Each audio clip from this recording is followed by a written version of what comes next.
যা ଥିଲା ଜୀବନରେ ମୁଁ ସବୁ ଦେଲି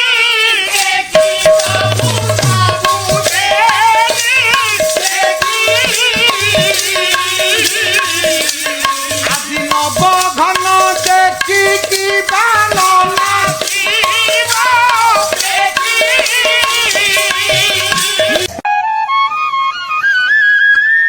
ହବ ଧନ ଧନ ଅର୍ଜନ କରୁଛି କଣ ଏଇଆ ଆମେ ଧନ ରୋଜଗାର କରୁଛୁ ବାପା ମା କୁ ଉପାସ ରଖିବୁ ଆଜି ସଂସ୍କୃତିର ମଣିଷ ଆମେ ପୁଅ ପାଇଁ ଭଲ ବୋହୂ ଖୋଜୁ କିନ୍ତୁ ବୋହୂ ଯଦି ତ ପେଟରେ ଛୁଆ ଅଛି ଶାଶୁ ସାଙ୍ଗରେ ନେଇ ଦେଖୁଛି କମ୍ପ୍ୟୁଟର ଟେଷ୍ଟ କରୁଛି ପୁଅ ହବ ନା ଝିଅ ହବ ଯଦି ପୁଅ ହବ ଘରକୁ ସାଙ୍ଗରେ ବୋହୂ ଆଣିଲା ଯଦି ଝିଅ ହବ 5,000 ଠି 50,000 ଖର୍ଚ୍ଚ କରୁ ସେ ଢୋ କରି ଆସିଲା କିରେ ଝିଅ ତ ଆମେ କେହି ରୋଜଗାର ଜନ୍ମ କରିବାନି ଭଲ ବୋହୂ ଆସିବେ କୋଉଠୁ ଜମି ତ ଚାଷ କରିବାନି ଭଲ ଅରୁଆ ଚାଉଳ ଖୋଜିବା ଆସିବ କୋଉଠୁ ବାଇରେ ତ ପୋଖରୀ କୂଅ ଖୋଳିବାନି ଭଲ ପାଣି ପିଇବାକୁ କହିବା ଆସିବ କୋଉଠୁ ବାଇରେ ଫୁଲ ଗଛ ଡାଳୁଟିଏ ଖୋଲିବାନି କିନ୍ତୁ ମନ୍ଦିରକୁ ଫୁଲ ନବା କୋଉଠୁ କି ଆମେ ଜାଣିବା ଦରକାର ଆମେ କଲେ ତାପରେ ପାଇବା ତେଣୁ ଯୋଉ ସୃଷ୍ଟିକର୍ତ୍ତା ଆମକୁ ପଠେଇଛି ଯଦି ତା ସାଙ୍ଗରେ ଆମର ଭାବ ଥାନ୍ତା ତାହେଲେ ଅହଙ୍କାର ଆମର ବଢନ୍ତାନି ନା ଏଇ କଥା ସବୁ ହୁଅନ୍ତାନି ତାହେଲେ ଛୋଟ ମୂଳରେ ସବୁ କଥା ଯଦି ଆମେ ଛୋଟ ହେଇପାରିନି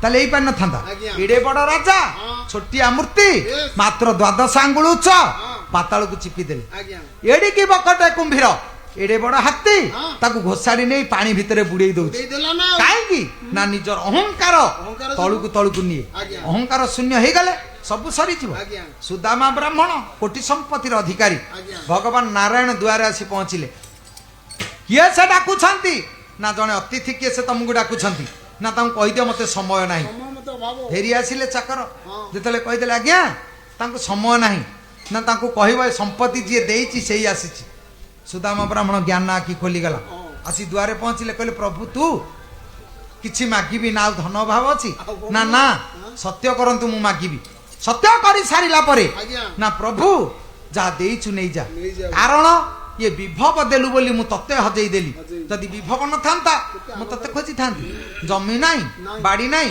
ମଜୁରୀ ଲାଗିଲା ଖାଉଛି ସନ୍ଧ୍ୟା ବେଳେ ଆସିଲା ଗୀତା ଦି ଧାଡି ପଢିଲା ଯଦି 10ଟା ଟ୍ରକ ଚାଲିଛି ଆସି ସାରେ ବସିଲେ ଚଷମା ଲଗେଇ ଗୀତା ବହି ଖୋଲିଲା ବେଳକୁ ଧୂପ ଦେଲା ବେଳକୁ ମୋବାଇଲ ବାଜିବ ଆଜ୍ଞା କାଳିଙ୍ଗା ଘାଟିରେ 10 ଚକିଆ ଗଡି ପଡିଲା ଆଉ ଗୀତା ପଢିବାକୁ ବେଳ ଅଛି ତାହେଲେ ଗୀତା କାହିଁକି ଅଧାରେ ରହିଲା ନା ନିଜର ଇଏ ତ ବିଭବ ତାହେଲେ ପ୍ରଭୁ ବିଭବ ଆମକୁ ଦିଏ କାହିଁକି ନା ଆମେ ଅନ୍ୟ ମନସ୍କ ହବାକୁ 12 ଜଞ୍ଜାଳ ଦେଲେ ଆମେ ତାକୁ ଭୁଲିବା ସେଇଦିନ ସିଏ କହିଥିଲେ କହିଲେ ମୋର ଦରକାର ନାହିଁ ତାକୁ ତୁ ନେଇଯା ଯାହା ଥିଲା ଜୀବନରେ ମୁଁ ସବୁ ଦେଲି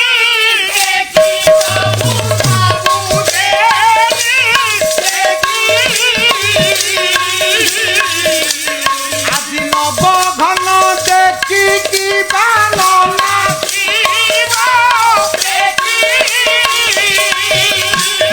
ଭାଗ୍ୟ ବିଧାତା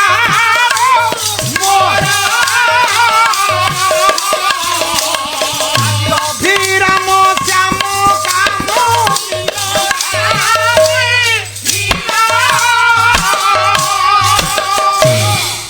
ଚନ୍ଦ୍ର ଠାକୁର ଅଭିରାମ କହିଦେଲେ ଜୀବନରେ ଯାହା ଅର୍ଜନ କରିଛି ସବୁ ତୋ ଦୟାରୁ ତୋ କୃପାରୁ ହେ ବିଭୁ ମୋର ବୋଲି କିଛି ନାହିଁ ସବୁ ତୋର ଯଦି ଗୋପୀ ଭାବ ଅଛି ଆତ୍ମସମର୍ପଣ ଭାବ ଅଛି ହେ ସୃଷ୍ଟିକର୍ତ୍ତା ସବୁ କାରଣ କର୍ତ୍ତା ତୁ ଯଦି ତୁ ନଥାନ୍ତୁ ଜଗତରେ କିଛି ହେଇନଥାନ୍ତା ତାହେଲେ ସବୁ କରିଛି ଯିଏ କରଉଛି ଯିଏ ହାଣ୍ଡି ଯିଏ ଗଢି ପାରୁଛି ଭାଙ୍ଗିବାକୁ ତାକୁ କଣ ସମୟ ନାହିଁ ନା ଭାଙ୍ଗି ପାରିବନି ଯିଏ ଗଢି ପାରୁଛି ଭାଙ୍ଗିବାକୁ ତାକୁ ତ ମୁହୂର୍ତ୍ତେ ତାହେଲେ ଯିଏ ଗଢିଛି ଆମେ ଯଦି ତାକୁ ଠିକ ଭାବରେ ଚିହ୍ନି ପାରନ୍ତେ ତାହେଲେ ଏତେ ବଡ ଭୁଲ ହେଇନଥାନ୍ତା ହେ ଗୁଣଗ୍ରାହୀ ବିବେକୀ ପଣ୍ଡିତ ମହୋଦୟ ଆଜି ଏ ଯୋଉ ପବିତ୍ର ଦିନ ଏ ତ ଗଣପତି ବାବାଙ୍କର ଆଜି ପୂଜା ଅଗ୍ର ପୂଜ୍ୟ ଗଣେଶ ଯୋଉଠି ଯାହାହେଲେ ପୂର୍ଣ୍ଣ କୁମଟି ଥଇ ଆଗେ ତମକୁ କାହିଁକି ନା ବୁଝିଲା ପରେ ବୁଝିଲା ପୂର୍ବରୁ କଣ ତାଙ୍କୁ ପୂଜା କରୁଥିଲେ ଯେତେବେଳେ ବୁଝି ସାରିଲା ପରେ ନିଜକୁ ଛୋଟ କରିଦେଲେ କହିଲେ ହେ ମୁଁ ଅବାଟରେ ଥିଲି ତେଣୁ ଆଗେ ନ ବୁଝି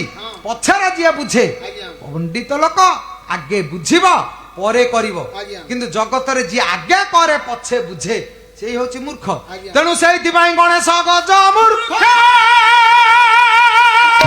ଆଗେ ବୁଝି ନାହାନ୍ତି ଆଗେ ଘଟେଇ ଦେଲେ ଘଟଣା ପରେ ବୁଝିଲେ ବୁଝିଲା ପରେ ଅଗ୍ର ପୂଜ୍ୟ ହେଲେ, ବୁଝିଲା ପରେ ତ ପଣ୍ଡିତ ହେଲେ।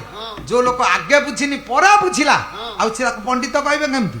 ତେଣୁ ସିଏ ହଉଛନ୍ତି ଗଜମୂର୍ଖ। ଏ ସୃଷ୍ଟିର ରୀତିନୀତି ଯଦି ଆମେ ଦେଖିବା, ଆମେ ଆଗେ ବୁଝୁନୁ ପରେ ବୁଝୁ। ନାକରେ ପାଣି ପଶିବ, ଦିବ୍ୟ ଚେତନା ଆସିବା, ପୁଅ ବୋହୁ ଝିଅ ନାତି ନାତୁଣୀ ସମସ୍ତେ ବେଡି ରହିଥିବେ, ବୁଢାର ପାଦ ଅଣ୍ଟା ଯାଏ ଜୀବନ ଛାଡିଗଲାଣି। ସେତିକି ବେଳେ ଇଏ ଦି ଧାରେ ଲୁହ ଗଳେଇ ପକଉଛି, ହେ ପ୍ରଭୁ ତୋ ସୃଷ୍ଟି କି ମୁଁ ଆସିଥିଲି, ପ୍ରତିଶ୍ରୁତି ବଦ୍ଧ ଥିଲି, ଆଗେ ଗଲେ ତୋ କାମ କରିବି ପରେ ମୋ କାମ କରିବି। କିନ୍ତୁ ନିଜ କାମ କରୁ କରୁ ସମୟ ସରିଗଲା, ତା କାମ କରିବାକୁ ବେଳ ନାହିଁ। କରି ହଉଛି? ହବନି, କେବେ କରିପାରିବାନି ନା କରିପାରୁନୁ।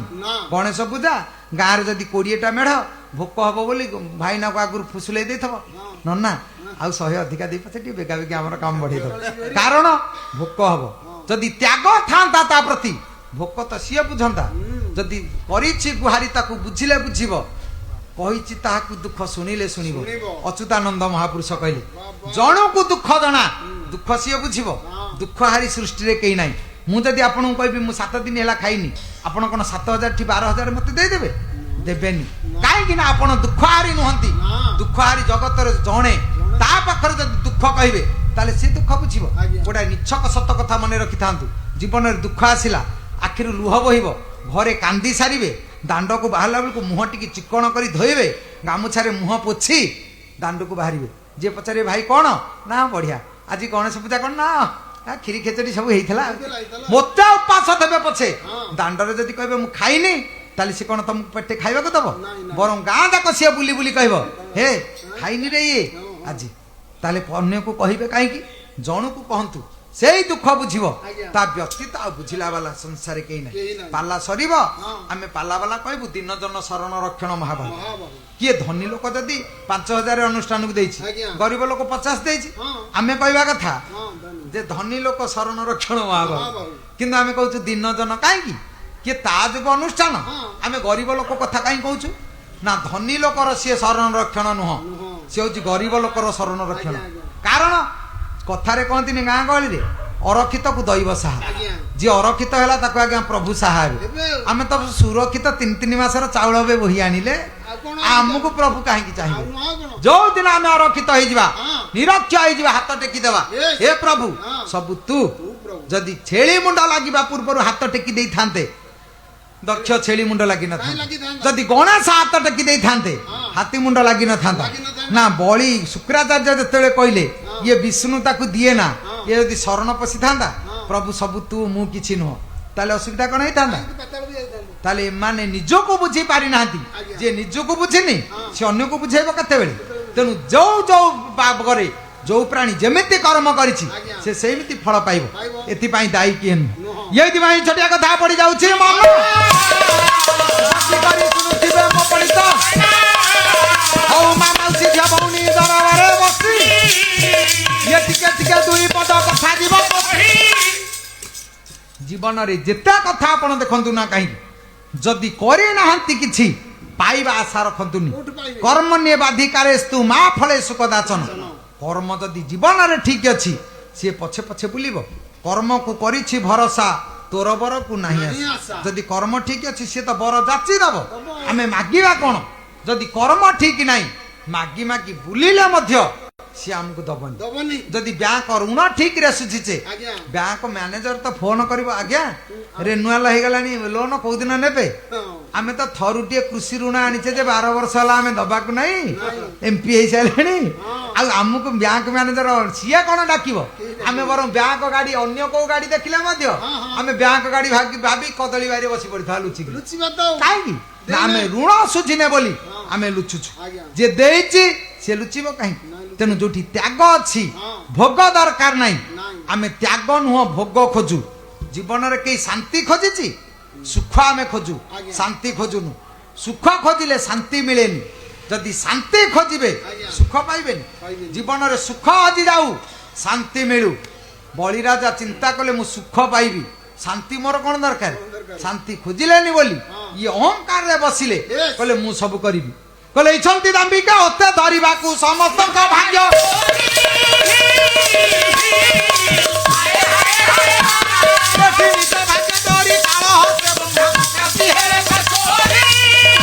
ନିଜ ଭାଗ୍ୟ ଡୋରି ଆଉ ଜଣକ ହାତରେ ବନ୍ଧା ପକେଇ ଅନ୍ୟକୁ ଇଙ୍ଗିତ କରିବା ଏଇଟା ଜୀବନରେ ବଡ ଭୁଲ। ନିଜ ଆଖି କଣା ହେଇ ଅନ୍ୟ ଜଣକୁ ଅନ୍ଧ ବୋଲି ଡାକିବା ଏଇଟା ନିଜର ଭୁଲ। ନିଜ ଭୁଲ ଯିଏ ନ ଜାଣିଛି ସିଏ କିଛି ନାହିଁ। ତାହେଲେ କାହିଁକି ଏତେ କଥା କହୁଛି ନା ଦେଖନ୍ତୁ ପ୍ରଭୁ ଗଜାନନ ଯେମିତି ଆଜି ଅଗ୍ରପୂଜ୍ୟ ହେଲେ କାହିଁକି ନା ନିଜକୁ ବୁଝେଇ ପାରି ଆତ୍ମସମୀକ୍ଷା କଲା ପରେ ଏ ସୃଷ୍ଟିରେ ଶ୍ରେଷ୍ଠ ବୋଲି ପ୍ରଥମରୁ ହେଇଥିଲେ ଏତିକି ଇଏ ଭୁଲ ହେଇଥାନ୍ତା କାହିଁକି? ହାତୀ ଯଦି ଜୀବନରେ ଏତିକି ବୁଝିଥାନ୍ତା ତାହେଲେ ତା ନାକରେ ପାଣି ପଶିଥାନ୍ତା କାହିଁକି? ବୁଝି ପାରିଲାନି କହିଲା ମୁଁ ସଂସାରେ ବଡ। ଇଏ ଯେତେବେଳେ ନାକରେ ପାଣି ପଶିଲା ଭାବିଲା ମୋ ଉପରେ ଜଣେ କିସ ଅଛି ଆଉ। ତେଣୁ ସେତେବେଳେ ନ ବୁଝି ତା ପୂର୍ବରୁ ଯଦି ବୁଝି ପାରିଥାନ୍ତା ତାହେଲେ ଓହୋ ଭାଗ୍ୟ, କିନ୍ତୁ ସେତିକି ବୁଝି ପାରିଲେନି। ତାହେଲେ କହିବାର ଉଦ୍ଦେଶ୍ୟ ବଳି ରାଜା ଆଜି ପାତାଳଗାମୀ ହଉଛନ୍ତି, ପାତାଳକୁ ଯାଉଛନ୍ତି। କହିଲେ ପ୍ରଭୁ ମୁଁ ଅହଙ୍କାରରେ ପଡିଲି,